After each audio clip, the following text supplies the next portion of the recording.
Job online কোম্পানিতে আপনাকে স্বাগতম। হ্যালো এভরিওয়ান, আসসালামু আলাইকুম। আমি আবার একটি নতুন বাংলাদেশ পুলিশের বিজ্ঞপ্তি নিয়ে আপনাদের মাঝে চলে আসছি। আমি আবার একটি নতুন ডিফেন্সের বিজ্ঞপ্তি নিয়ে আপনাদের মাঝে চলে আসছি। আপনি যেই চ্যানেল থেকে ভিডিওটি দেখছেন, এই চ্যানেলে শুধুমাত্র ডিফেন্সের বিজ্ঞপ্তিগুলি আপলোড করা হয়ে থাকে। আপনার পছন্দের তালিকায় যদি থাকে ডিফেন্সের নিয়োগ বিজ্ঞপ্তি, আমাদের ইউটিউব চ্যানেলটি সাবস্ক্রাইব করে রাখুন, সেই সাথে ফেসবুক পেজটি ফলো দিয়ে রাখুন। তো শুরুতেই দেখতে পাচ্ছেন এখানে কেন্দ্রীয় পুলিশ হাসপাতাল থেকে বিজ্ঞপ্তি প্রকাশ করা হয়েছে, বাংলাদেশ পুলিশ, রাজারবাগ, ঢাকা। এখানে cps.police.gov.bd এটি হচ্ছে অফিসিয়াল লিঙ্ক। এই লিঙ্কে প্রবেশ করে কিন্তু আপনি পুরো সার্কুলারটি দেখতে পাচ্ছেন এবং সার্কুলারটি প্রকাশিত হয়েছে 28/11/2024।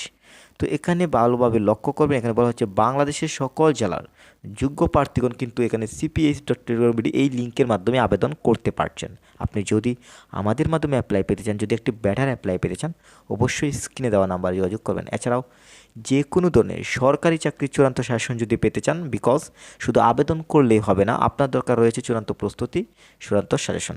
তাই আপনার যদি পুলিশের চূড়ান্ত সাজেশন প্রয়োজন হয়, অবশ্যই আপনি স্ক্রিনে দেওয়া নাম্বারে যোগাযোগ করবেন। এবার আসি মূল প্রসঙ্গে, যে ক্যাটাগরিগুলো আমি ধারাবাহিকভাবে আপনাদের মাঝে তুলে ধরবো, ভালোভাবে লক্ষ্য করবেন। একে দেখতে পাচ্ছেন মেডিকেল টেকনোলজিস্ট, এখানে গ্রেড 11 অনুযায়ী বেতন দেওয়া হবে। পদের সংখ্যা 12,500 থেকে 30,000 টাকা দেওয়া হবে। এখানে সর্বমোট পদের সংখ্যা 12টি এবং এখানে কোনো স্বীকৃত ইনস্টিটিউট হইতে সংশ্লিষ্ট বিষয়ে মেডিকেল টেকনোলজিতে ডিপ্লোমা ডিগ্রি যদি তাকে আপনি অ্যাপ্লাই করতে পারছেন। এবার আসি 2 নম্বর পদে কম্পাউন্ডার, এখানে গ্রেড 11 অনুযায়ী বেতন দেওয়া হচ্ছে। পদের সংখ্যা 5টি। এখানে কোনো স্বীকৃত ইনস্টিটিউট হইতে ফার্মেসি বিষয়ে ন্যূনতম 3 বছর মেয়াদী ডিপ্লোমা ডিগ্রি থাকতে হবে। এরপর আসি 3 নম্বর পদে অফিস সহকারী কাম কম্পিউটার মুদ্রা করি, গ্রেড 16 অনুযায়ী বেতন দেওয়া হবে। পদের সংখ্যা সর্বমোট 12টি। এখানে উচ্চ মাধ্যমিক সার্টিফিকেট, আপনি যদি ইন্টারমিডিয়েট কমপ্লিট করেন, এই পদটিতে কিন্তু অ্যাপ্লাই করতে পারছেন।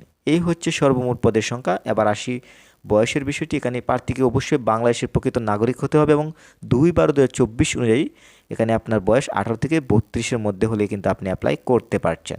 এছাড়াও কিন্তু সার্কুলারটিতে আদার্স টার্মস অ্যান্ড কন্ডিশন রয়েছে, ভালোভাবে পড়ে নেবেন।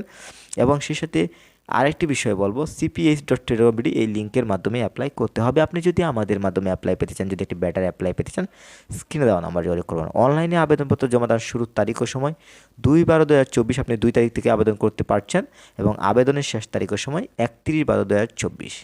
তো এই হচ্ছে বিষয়। এবং এখন আমি পেমেন্টের বিষয়টি তুলে ধরবো, ভালোভাবে লক্ষ্য করুন। যেহেতু সর্বমোট 3টি পদ রয়েছে, এখানে ভালোভাবে লক্ষ্য করবেন। যেমন এখানে অবশ্যই কিন্তু আপনাকে টেলিটক প্রিপেড সিমের মাধ্যমে SMS করে পেমেন্ট করতে হবে এবং এখানে আপনার অবশ্যই 300 টাকা লাগবে 1 নং এবং 2 নং পদে অ্যাপ্লাই করার জন্য। সর্বশেষ পদে যদি অ্যাপ্লাই করেন লাগবে 200 টাকা। এই হচ্ছে বাংলাদেশ পুলিশের সর্বশেষ সার্কুলার। এখানে আদার্স টার্মস অ্যান্ড কন্ডিশন রয়েছে, ভালোভাবে পড়ে নেবেন। এবং কেন্দ্রীয় পুলিশ হাসপাতালের এটি হচ্ছে সর্বশেষ সার্কুলার। সবসময় যদি আপনি এই ধরনের ইম্পর্টেন্ট ভিডিও আমাদের চ্যানেল থেকে পেতে চান, আমাদের ইউটিউব চ্যানেলটি সাবস্ক্রাইব করে রাখুন। এবং আরেকটি ডিফেন্সের বড় নিয়োগ নিয়ে আমি আপনাদের মাঝে সামনে খুব শীঘ্রই নিয়ে আসবো। আমাদের আগে থেকে ইউটিউব চ্যানেলটি সাবস্ক্রাইব করে রাখুন।